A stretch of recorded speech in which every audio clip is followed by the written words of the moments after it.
The command hall of the Vraxian flagship was deathly silent, a stark contrast to the usual hum of battle preparations.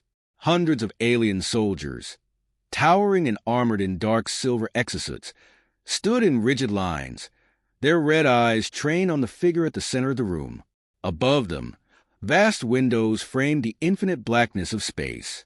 Tension hung in the air as they awaited orders. The Earth campaign had been planned meticulously for months, and everyone anticipated the signal to invade. General Zavarak, commander of the Vraxian fleet, stood before them, his usually fearsome presence weighed down by an unusual gravity. His scaled face was etched with weariness, his four muscular arms folded behind his back. He was known for leading countless conquests across the galaxy. Under his command, the Vraxian Empire had conquered solar systems, toppling species that had dared resist their expansion. But today, something was different. The soldiers shifted restlessly as the general remained silent for a moment longer. Finally, Zavarak's voice echoed through the hall, deep and resonant, carrying with it an unexpected note of resignation. There will be no invasion of Earth. The declaration sent murmurs rippling through the ranks. Shock, confusion, and disbelief coursed through the crowd of battle-hardened warriors.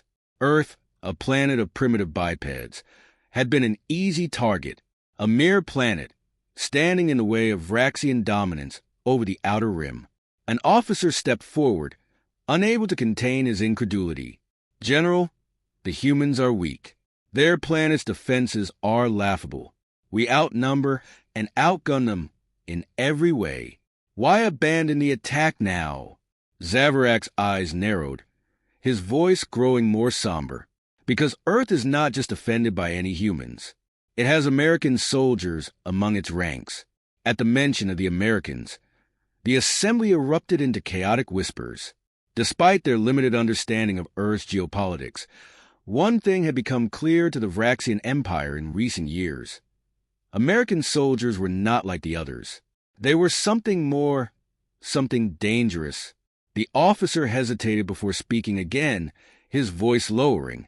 "We've faced them before, General. I know they're persistent, but surely they pose no real threat to—" "You are wrong," Zavarak interrupted, his voice a cold blade slicing through the air. The hall fell silent once more. "You have not seen what I have seen. You do not understand the devastation they can unleash." The general took a deep breath, his eyes scanning the room.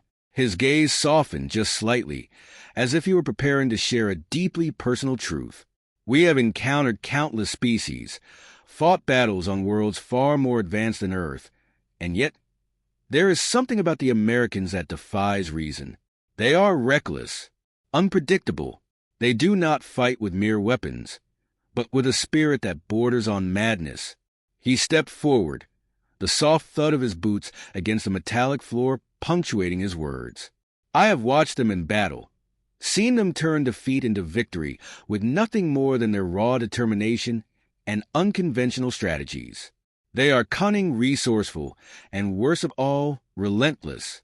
They will not stop, ever." Several of the soldiers exchanged nervous glances.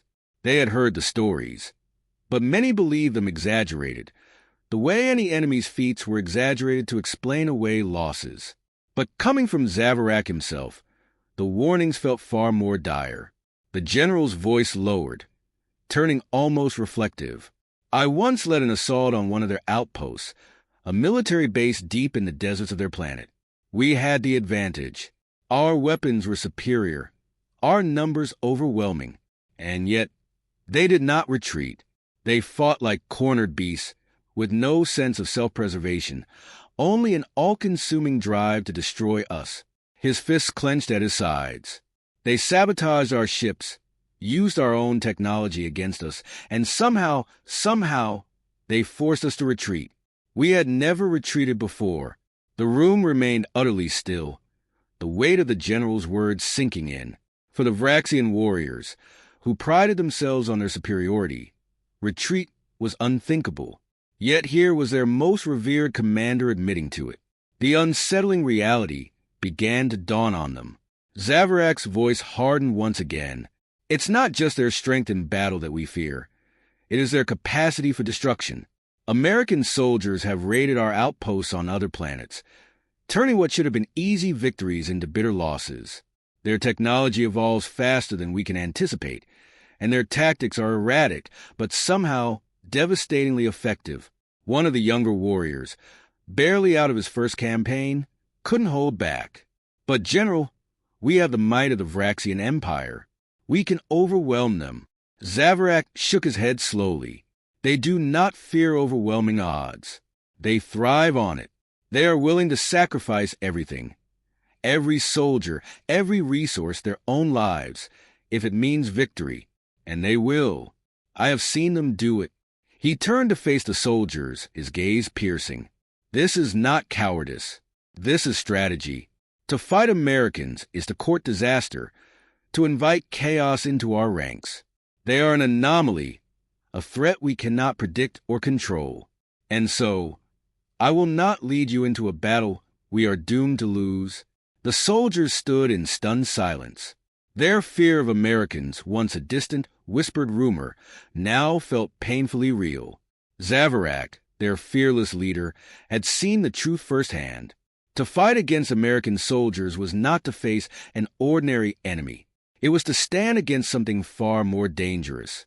The general straightened, his voice firm once more. We will not attack Earth. We will wait. We will observe. And we will hope that the Americans remain content to defend their planet. Because if they choose to take the fight to us, I do not know if even the Vraxian Empire can withstand it. With that, the general dismissed his troops, leaving them with the chilling realization that their greatest adversary was not an advanced species from a distant galaxy, but a small, unpredictable group of humans whose ferocity in battle had earned the fear of an entire empire. General Zavarak let the silence hang for a moment longer, allowing the gravity of his words to settle. The assembled warriors stood frozen in disbelief, unable to fathom the idea that humans, primitive creatures they had once considered inferior, could have struck such fear into the heart of their most feared commander. But Zavarak had barely scratched the surface of what the Americans were capable of. As many of you know, he began, his voice heavy with the weight of past failures. We are not the only ones who have sought to invade Earth. Others have tried, and each time, they have been met with the same outcome: utter annihilation at the hands of their soldiers, particularly the Americans. Zavarak moved toward a large holographic display in the center of the room. With a flick of his wrist, the image of a scorched alien landscape filled the air, its once mighty cities reduced to rubble. The general's voice grew graver as he continued. They did not wait for us to return the favor. They came for us. This is what remains of Tyrones 7, one of our outposts deep in the Sadran sector. Heavily fortified, surrounded by asteroid fields, with defenses strong enough to repel entire fleets. Zavarak's eyes narrowed as he recalled the disaster that had unfolded there. We never believed it could be breached until the Americans arrived. He paused, studying the confused faces of his warriors. They sent only a handful of soldiers. It should have been a suicide mission. But what they lacked in numbers, they more than made up for in ingenuity and ferocity. They infiltrated our outpost in the dead of night, slipping through the asteroid field in stolen ships. Our sensors didn't detect them until it was too late. The room remained tense as Zavarak described the attack in vivid detail, his voice thick with disdain and admiration alike. They moved through our defenses like ghosts, using our own technology against us. They dismantled our weapon systems, cut off our communication, and systematically eliminated our troops. Their tactics were unpredictable: improvised explosives, guerrilla warfare, even crude traps. It was chaos, and chaos is where they thrive. The image on the display shifted to show the aftermath. A once thriving base reduced to smoldering wreckage. Tyrones 7 was supposed to be untouchable, Zavarak said quietly, yet they turned it to ash. It was then that I realized these Americans were unlike any enemy we had faced before. The general allowed the silence to stretch for a moment longer before he continued. And it didn't stop there. He flicked his wrist again, and the image changed to a different planet, Tarnos 4, another strategic Vraxian stronghold. Its skies were dark, and its once green forests had been reduced to scorched wastelands. They didn't wait for us to retaliate. They hunted us, planet by planet, outpost by outpost. They struck with a precision and fury that shook even the most seasoned among us. The younger warriors exchanged uneasy glances. The idea of the Vraxians being the prey rather than the predator was unsettling.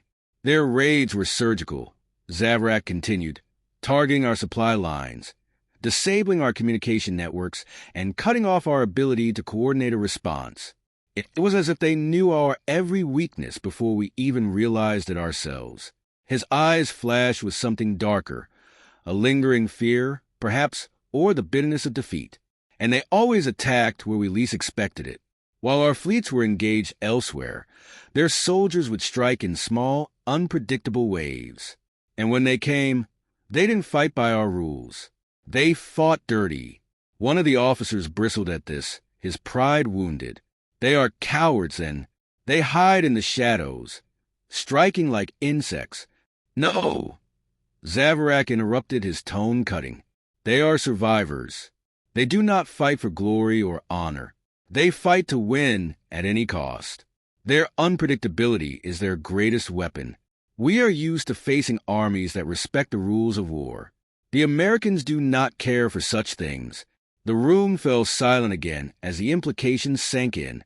The Vraxians were warriors of discipline, bred for battle, and trained to overpower their enemies with overwhelming force. But the Americans fought with a ferocity that defied convention.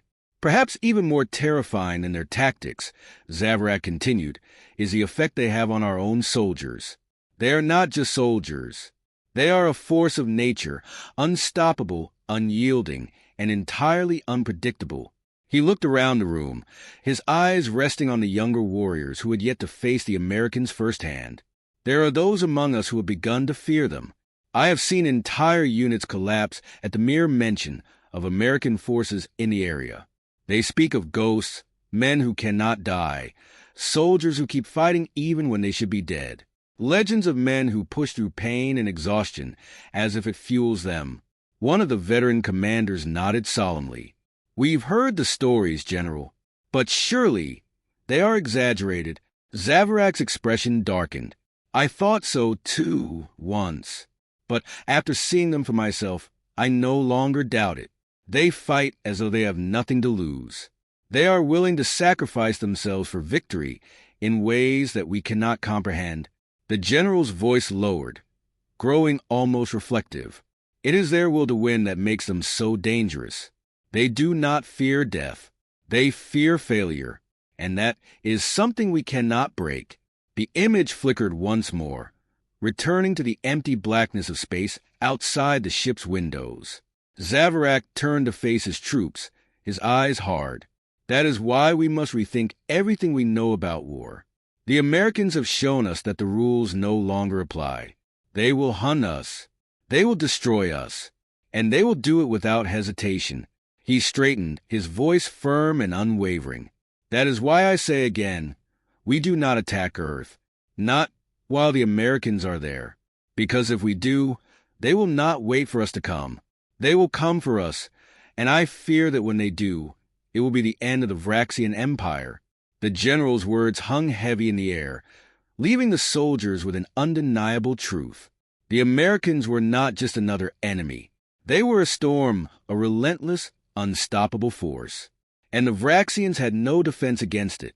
As Zavarak dismissed the assembly, the tension lingered. His warnings echoed in the minds of every warrior present. War with Earth had become more than a matter of conquest. It had become a matter of survival.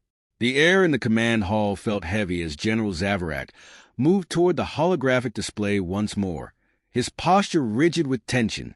The soldiers before him were still reeling from his tales of American ferocity, but they had yet to grasp the true extent of the threat. The Americans were dangerous not only because of their soldiers, but also because of the weapons they wielded. Devices that defied the logic and science the Vraxians had relied on for centuries. Zavarak turned toward his troops, his expression hardening as he prepared to deliver his final, most unsettling revelation. You've heard of their soldiers, but you haven't seen the weapons they bring into battle. He flicked his wrist, activating the display once more. This time, an image of a massive American war machine filled the air, a hulking, armored vehicle bristling with weapons unlike any the Vraxians had encountered. Its sleek, menacing design was built for one purpose: destruction. This, Zavarak began, gesturing toward the hologram, is what they call an M1 HFY Abrams. To the untrained eye, it looks primitive, outdated compared to our technology. But I assure you, it is far from that. The Americans have taken what was once rudimentary and transformed it into something that can rival even our most advanced weaponry. He paced slowly in front of his warriors, his voice deepening as he continued. Their railguns, for example, fire projectiles at speeds that can tear through our strongest shields. Their EMP bombs can disable entire fleets with a single pulse. And their drones, autonomous machines guided by their artificial intelligence, are capable of tracking and eliminating targets with frightening precision. One of the officers, a veteran who had survived numerous campaigns, spoke up. "We have seen this technology before, General. Other species have developed similar weapons. What makes the Americans so different?" Zavarak stopped, turning to face the officer directly. "It's not just the weapons themselves. It's how they use them. They don't rely on brute force alone. They adapt, improvise, and turn even our superior technology against us. The Americans are masters of repurposing our own innovations, integrating alien advancements into their arsenal faster than we can develop countermeasures." The general returned his gaze to the display, shifting the hologram to reveal an American fighter jet, its wings glistening with a deadly array of missiles. They reverse engineer anything they get their hands on. They've taken our plasma cannons and improved them, made them deadlier. They've studied our cloaking devices and used that knowledge to create sensor systems that detect our ships even in stealth mode. The Vraxian soldiers stood in grim silence as the hologram shifted, showcasing weapon after weapon, each more terrifying than the last. Zavarak's voice was laced with both frustration and respect. No matter what we throw at them, they adapt. It is their ingenuity, paired with their sheer determination, that makes their weapons so lethal. The hologram faded, and Zavarak took a deep breath before continuing. And then there are the soldiers themselves. The room grew even quieter as the general raised his hand, revealing a new image. This one of a human soldier clad in an exosuit, glowing with an eerie blue energy. The soldier stood tall, imposing, with the kind of presence that seemed almost mythical. "This," Zavarak said, his voice low, "is what they call a super soldier." The warriors murmured among themselves, but Zavarak silenced them with a glance. "I know what you're thinking. You've seen enhanced soldiers before, cybernetic implants, biological augmentations.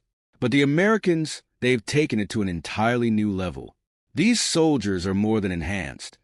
They are engineered to be nearly unstoppable." He pointed to the hologram, where the soldiers' armor pulsed with energy.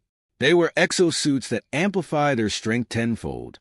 They carry weapons that fuse our technology with theirs, and they move with a speed and precision that borders on the unnatural. The general's gaze darkened as he remembered the battles he had fought. "I've seen them tear through entire platoons as if they were nothing.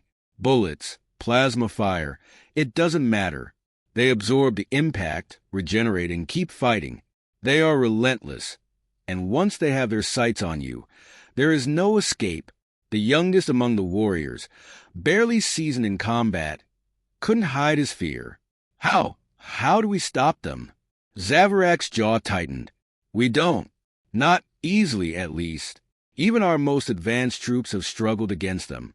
But their true danger isn't just their strength. It's the psychological impact they have on the battlefield. When our soldiers see these super soldiers in action, they falter. They hesitate. And that hesitation is all the Americans need to strike." The hologram faded, and the room was left in a tense silence. The soldiers shifted uneasily, the full extent of their enemy's power weighing heavily on them.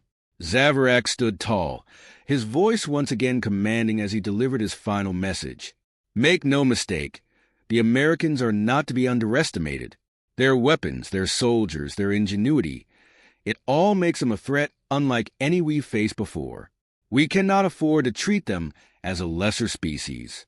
They are not just humans.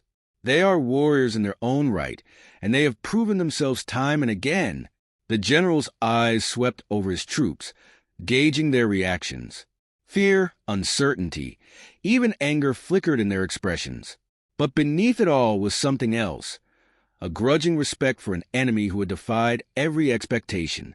And that, Zavarak continued, his tone grave, is why we will not attack Earth, not while the Americans are there. They have turned the tide of too many battles, outmaneuvered us in ways we never anticipated. To continue this war would be folly, and it would lead to our ruin. He straightened, his voice firm and final. We will focus on fortifying our own worlds.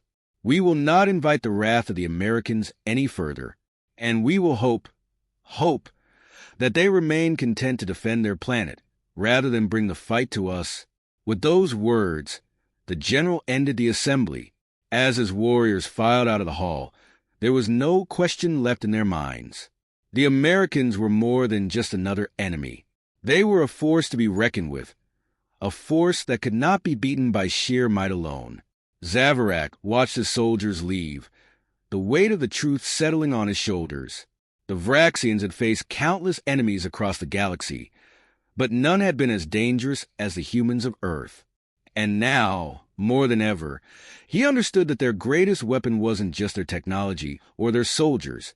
It was their relentless will to survive and win, and that made them the most dangerous adversary of all.